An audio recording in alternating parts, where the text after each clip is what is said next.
வணக்கம் நண்பர்களே, நம்ம சேனல் வினுவின் கதைகளுக்கு அனைவரையும் வரவேற்கிறேன். இதில் வரும் கதைகள், கவிதைகள் உங்களுக்கு அனைவருக்கும் பிடித்திருந்தால் மறக்காமல் என் சேனலுக்கு சப்ஸ்கிரைப் செய்து எனக்கு ஆதரவு தாருங்கள். நண்பர்களே, இன்னைக்கு நம்ம பார்க்க போகிற கதையின் பெயர் நேசம் கலந்த உறவு. இது ஒரு தொடர்கதை. பகுதி 2. கதைக்குள் செல்வோமா நண்பர்களே? அக்கா, இங்கே பாரேன், அர்வி பேக்கில் இருந்துச்சு என்று மகிழினி கொண்டு வந்து திகழ்மதி கைகளில் தர, என்ன இது என்று பார்த்தவள் விழிகள் சுருங்கியது. அழகா இருக்குல்ல மகிழினி கூற, மகி என்ற கண்டிப்புடன் திகழ்மதி அழைக்க, சாரிக்கா என்றாள். நிஜம்மா அர்வி பேக்கில் தான் இருந்துச்சா? நம்ப முடியாமல் கேட்டாள் திகழ்மதி. சத்தியமாக்கா?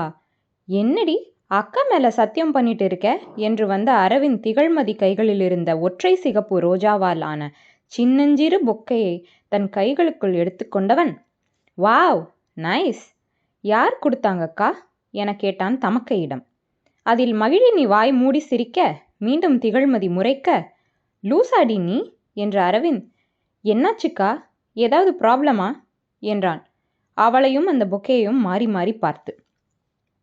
விட்டா லூஸாவே ஆக்கிடுவியே, என்ன புதுசா லவ் ப்ரப்போசல் எல்லாம் வருது போல சாருக்கு என்று அண்ணனிடம் மகிழினி கேட்க, என்ன இவ பைத்தியம் மாதிரி பேசிக்கிட்டு இருக்கா என்று சொல்லவும், இதோ இந்த பேக்ல தான் தம்பி அந்த ரோஸ் பொக்கே இருந்துச்சு என்றாள் மகிழினி. என் பேக்லையா என்றவன் திகழ்மதியை பார்க்க, அவளும் தம்பியை தான் பார்த்தாள். ஐயையோ அக்கா, இது என்னோடது இல்ல, என் பேக்ல எப்படி என்றான் பதறி. டேய் நடிக்காதடா மகிழினி. அடிங்க, வாயை மூடிடி அக்கா, அம்மா மேலே சத்தியமாக எனக்கு இது எப்படி வந்துச்சுன்னே தெரியாதுக்கா என்றான். ஏன் டென்ஷன் ஆகிற, யாராவது ஃப்ரெண்ட்ஸ் விளையாட்டாக போட்டிருப்பாங்க என்ற திகழ்மதி அதை குப்பையில் போடச் சென்றவள் பின் அங்கிருந்த டேபிளின் மேல் இருந்த பென் ஸ்டாண்டில் வைத்துவிட்டு சென்றாள். மிஸ் ஆகிட்டானே, ஒரு நாள் மாட்டுவடி நீ மகிழினி அண்ணனிடம் சொல்ல, அடங்குடி, உன்னை மாதிரி வேலை இல்லாத எந்த லூசோதான் இப்படி பண்ணி இருக்கணும் என்றவன் அந்த பொக்கையை திரும்பவும் பாராமல் சென்றான்.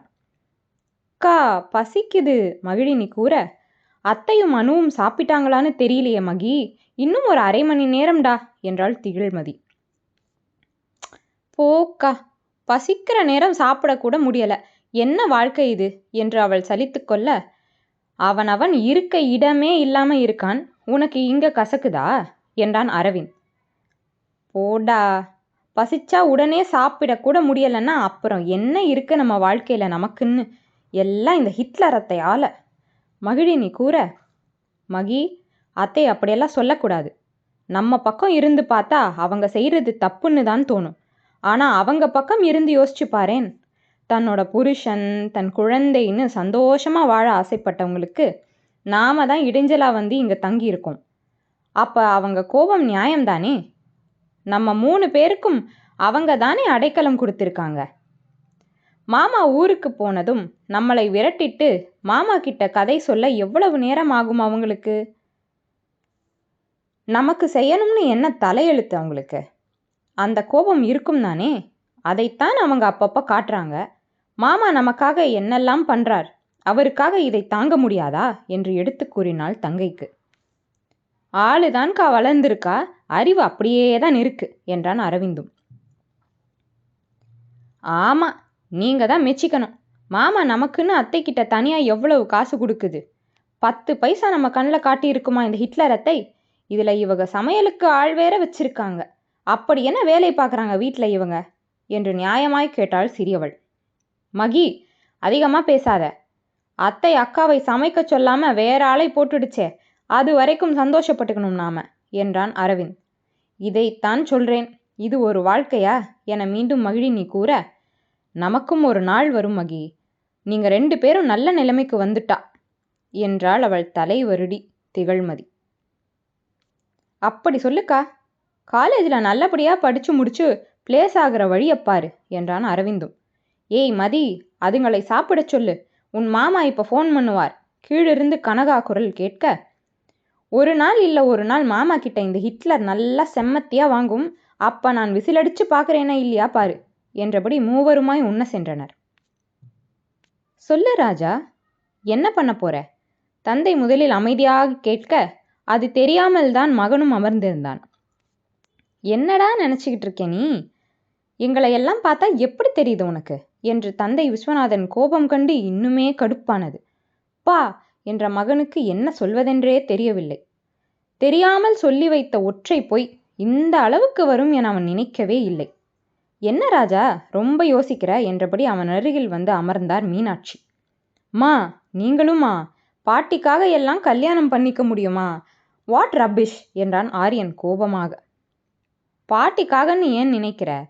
கல்யாணம் பண்ணித்தான் ஆகணும் எப்படியும் என்றார் தாய். ரொம்ப கஷ்டமா இருந்தா சொல்லு சொல்லு, அவனை நாங்க பொண்ணு வீட்டில் போய் பேசுறோம் என்று விஸ்வநாதன் சொல்லவே அரண்டு விட்டான். ஆனால் இப்ப எப்படிம்மா? அதான் நான் சொன்னேனே என்று ஆரியன் திணற, அதான் அப்பா சொல்றாங்க இல்ல ராஜா, நாங்க பேசுறோம் பொண்ணு வீட்டில், அம்மா எப்படி பேசணுமோ அப்படி பேசுறேன் என்று அவர் போக்கில் சொல்லிக் கொண்டிருக்க ஆரியனுக்கு மொத்தமாய் தலை சுற்றியது. மாமா என்ற சத்தத்தில் அனைவரும் வாசல் பக்கம் திரும்ப ஆரியன் அப்பட்டமாய் உள்ளே வந்தவனை முறைத்து பார்த்து கொண்டிருந்தான். வாடா, என்ன சொல்லிவிட்டான் உன் அப்பன்? விஸ்வநாதன் கேட்க, ஐயோ மாமா, நான் ஆர்யாவை பார்க்க வந்தேன் என்ற புகழ்வேந்தன் தன் அன்னையின் அண்ணனான தாய்மாமா விஸ்வநாதன், அத்தை மீனாட்சி மற்றும் மாமன் மகனான உயிர் நண்பன் ஆரியன் முகம் கண்டே எதுவோ நடந்திருக்கிறது என புரிந்து, சரி நீங்க பேசிட்டு இருங்க மாமா, நான் அப்புறமா வரேன் என கழண்டு கொள்ள பார்த்தான். எங்கடா வந்ததும் ஓடுற? எங்க கூட பேசக்கூடாதுன்னு உன் அம்மா சொன்னாங்களா என்ற மீனாட்சி. இவன் ஃப்ரெண்டு தானே நீ, இவனை என்னன்னு கேட்க மாட்டியா என்றும் கேட்க, இவன் கெட்டதுனால தான் எனக்கு இந்த நிலைமையே என நொந்து கொண்டு அமர்ந்திருந்தான் ஆரியன்.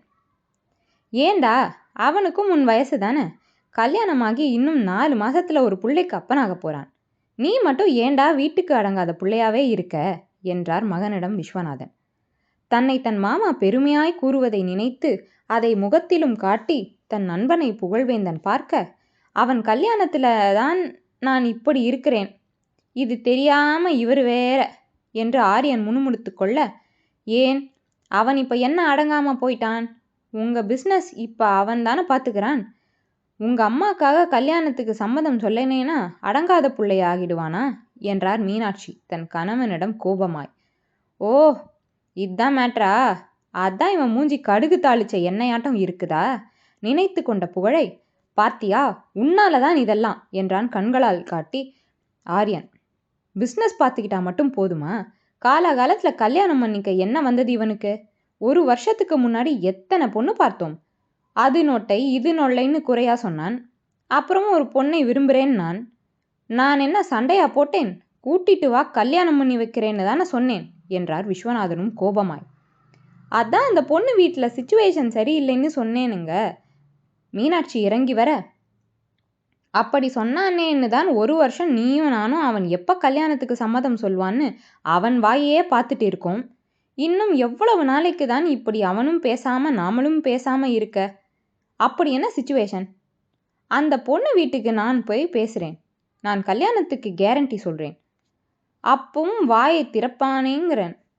இன்னும் என்ன வேணுமாம் இவனுக்கு? இவ்வளவு சொத்து பத்து இருக்கிறவனுக்கு பொண்ணு தர எவனுக்காச்சும் கசக்குமா?